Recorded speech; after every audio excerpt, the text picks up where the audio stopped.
ओम शांति। 5 जनवरी 2025। सुनते हैं आज के अव्यक्त महावाक्य के कुछ मुख्य पॉइंट। और रिवाइज मुरली की डेट है 17/10/2003। मुरली की हेडिंग है पूरा वर्ष संतुष्ट मनी बन सदा संतुष्ट रहना और सबको संतुष्ट करना। पूरा वर्ष संतुष्ट मनी बन सदा संतुष्ट रहना और सबको संतुष्ट करना। आज दिलाराम बाप दादा अपने चारों ओर के सामने वालों को भी और दूर सो समीप वालों को भी हर एक राज दुलारे अति प्यारे बच्चों को देख हर्षित हो रहे हैं।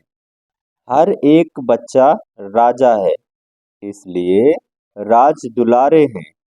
यह परमात्म प्यार, बाबा ने कहा, यह परमात्म प्यार दुलार विश्व में बहुत थोड़ी सी आत्माओं को प्राप्त होता है, लेकिन आप सभी परमात्म प्यार, परमात्म दुलार के अधिकारी हो।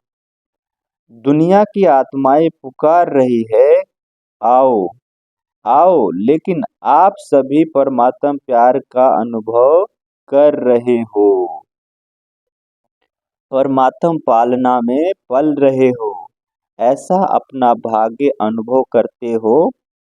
बाप दादा सभी बच्चों को डबल राज्य अधिकारी देख रहे हैं। अभी के भी 100 राज्य अधिकारी राजे हो और भविष्य में तो राज्य आपका जन्म सिद्ध अधिकार है, तो डबल राजे हो। सभी राजा हो ना, प्रजा तो नहीं। राजयोगी हो या कोई कोई प्रजा योगी भी है कोई प्रजा योगी? पीछे वाले राजयोगी हो, प्रजा योगी तो कोई नहीं है। बाबा ने पूछा पीछे वालों को कि पीछे वाले राजयोगी है, कोई प्रजा योगी तो नहीं है ना? पक्का? सभी ने हाथ उठाया। सोच के हाँ करना। राज्य अधिकारी अर्थात सर्व सूक्ष्म और स्थूल कर्म इंद्रियों के अधिकारी, क्योंकि स्वराज्य है ना, तो कभी कभी राजे बनते हो या सदा राजे रहते हो। मूल है अपने मन बुद्धि संस्कार के भी अधिकारी हो, सदा अधिकारी हो या कभी कभी। स्वराज्य तो सदा स्वराज्य होता है या एक दिन होता है, दूसरे दिन नहीं होता है। तो बाबा ने कहा राज्य तो सदा होता है ना, तो सदा स्वराज्य अधिकारी अर्थात सदा मन बुद्धि संस्कार के ऊपर अधिकार। सदा है ना? हाँ नहीं करते। कभी मन आपको चलाता है या आप मन को चलाते हो? बाबा ने पूछा कि कभी मन आपको चलाता है या आप मन को चलाते हैं? कभी मन मालिक बनता है? बाबा ने पूछा कभी मन मालिक बनता है ना? तो सदा स्वराज्य अधिकारी सो विश्व राज्य अधिकारी। अच्छा, चारों ओर के राज दुलारे बच्चों को सर्व स्नेही सहयोगी समान बनने वाले बच्चों को सदा अपने श्रेष्ठ स्वभाव और संस्कार को स्वरूप में इमर्ज करने वाले बच्चों को सदा सुख देने सर्व को स्नेह देने वाले बच्चों को सदा संतुष्ट मनी बन संतुष्टता की किरणें फैलाने वाले बच्चों को बाप दादा का याद प्यार और नमस्ते। हम रूहानी बच्चों के रूहानी माता पिता बाप दादा को याद प्यार, गुड मॉर्निंग और नमस्ते। सुनते हैं आज की मुरली का वरदान। शुभ चिंतन और शुभ चिंतक स्थिति के अनुभव द्वारा ब्रह्मा बाप समान मास्टर दाता भव। शुभ चिंतन और शुभ चिंतक स्थिति के अनुभव द्वारा ब्रह्मा बाप समान मास्टर दाता भव। इसका विस्तार है।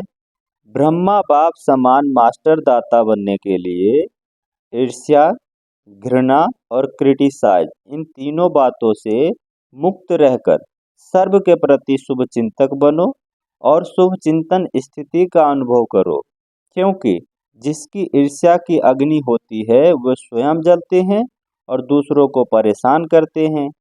घृणा वाले खुद को गिराते हैं, बाबा ने कहा गिरना वाले खुद को गिराते हैं और दूसरों को भी गिराते हैं, खुद भी गिरते हैं और दूसरों को भी गिराते हैं। और हंसी में भी क्रिटिसाइज करने वाले आत्मा को हिम्मतहीन बनाकर दुखी करते हैं। इसलिए इन तीनों बातों से मुक्त रह शुभ चिंतन स्थिति का अनुभव द्वारा दाता के बच्चे मास्टर दाता बनो। सुनते हैं आज की मुरली का स्लोगन। मन बुद्धि और संस्कार पर संपूर्ण राज्य करने वाले ही स्वराज्य अधिकारी है। मन बुद्धि संस्कार पर संपूर्ण राज्य करने वाले ही स्वराज्य अधिकारी है। ब्रह्मा बाप समान बनने के लिए आज 5 तारीख का 5वां पॉइंट, अपनी मनसा शक्तिशाली मनसा द्वारा सकाश देने की सेवा करो। अपनी शक्तिशाली मनसा द्वारा सकाश देने की सेवा करो। आप ब्राह्मण बच्चे तन हो, बाबा ने कहा आप ब्राह्मण बच्चे तना हो, तने से ही सारे विश्व को सकाश पहुंचती है, सारे वृक्ष को सकाश पहुंचती है। तो अब विश्व को सकाश देने वाले बनो। अगर 20 सेंटर, 30 सेंटर या 2, 250, 100 सेंटर या जोन यह बुद्धि में रहेगा तो बेहद में सकाश नहीं दे सकेंगे। इसलिए हदों से निकल अब बेहद की सेवा का पाठ आरंभ करो। बेहद में जाने से हद की बातें आप ही छूट जाएगी। बेहद की सकाश से परिवर्तन होना यह फर्स्ट सेवा का रिजल्ट है। बेहद का बाबा ने कहा सकाश से परिवर्तन होना यह फास्ट सेवा का रिजल्ट है। अच्छा, ओम शांति।